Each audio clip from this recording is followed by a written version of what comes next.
How you doing, YouTube? Matt Massa Beer Reviews back with new brewery time. At least in the review front of things. I've had me some De La Senne before. It's the first time I'm going to be reviewing them now. And this is their Taurus Boulba. I've had this beer before. It's been quite a bit since I've had this. This is extra hoppy ale. It is a Brussels-born beer. A lot of stuff I cannot read on here. This was a Shelton Brothers import. I wonder if it still says it on here. Should say imported by Lime Ventures, Coronado, California, and that's really kind of cool and interesting and important, I guess you would say, because this was a Shelton Brothers import for years, and with Shelton Brothers going kind of, I don't want to use the word out of business, bankrupt, defunct, because they still do exist in some form or fashion. A lot of their portfolio went to Lime Ventures. And I believe this is the first beer I'm having that's been imported by these guys. And it kind of makes a decent amount of sense, because I would see De La Senne stuff at a specific place. There's like a Shelton Brothers devout distributor. About 25 minutes away from me, and I pop in there quite often, pick up a bunch of different stuff, Dieu du Ciel and Tres Fontaine and Cantillon and all those kind of beers that you get from Shelton Brothers. But they would always have De La Senne stuff, but it would always be very, very old. It'd be like, okay, let me pick this up. And they've had this before, and I pick it up, and it's like a year and a half old. I'm like, I don't think I really want to grab this that's a year and a half old. So today I go to the same place. I see these 4-packs, priced good. Go, okay, let's see how old this one is. Pick it up. July. This is bottled in July. I'm cool with that.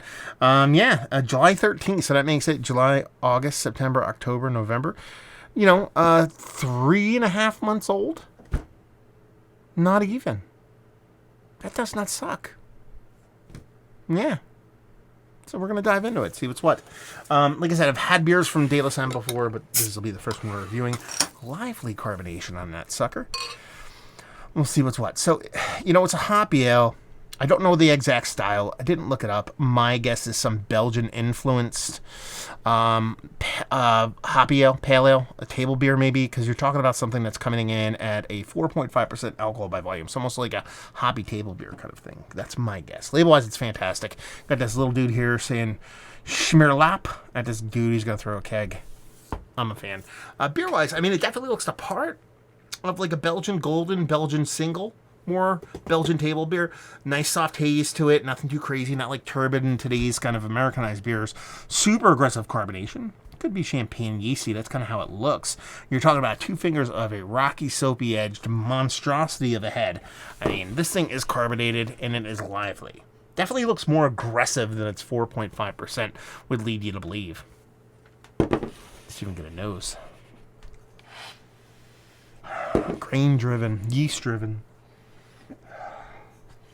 Lemon lime hops, nothing super aggressive, but it really is the grain portion of the show that jumps out at me first, like a crackery, slightly toasted, malty kind of graininess. Nothing hyper aggressive, but it's got this really kind of purposeful kind of green bill to it. Combine it with a soft kind of non-bubblegummy, non-fruity kind of Belgian kind of yeastiness to it, and then probably neck and neck with that is a soft little kind of lemon lime citrus kind of hoppiness to it. Again, everything here is measured. Everything here is lower in ABV, lower in impact, but it's definitely pretty aggressive for 4.5%. Smells pretty nice. Let's dive in. Cheers.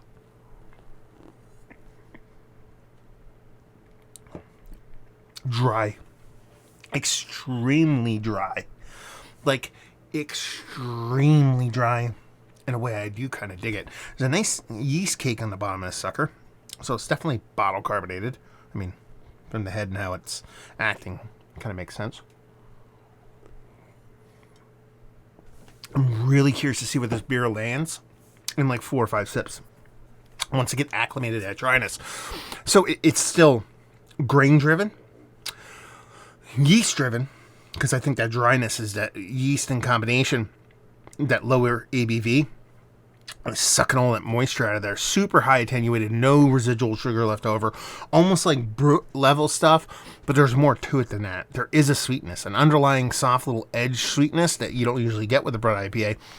The bittering in this is quite, I don't want to say aggressive, purposeful. Ooh, there's a tiny ass little spider. He's like the size of a speck of sand. It's kind of floating around in the ether here. It's kind of creepy. Anyway, man, it is actually pretty bittering. And when you combine the way this comes off, how dry this comes off, with that bittering, it just kind of accentuates that, makes it that much more larger, that much more bigger.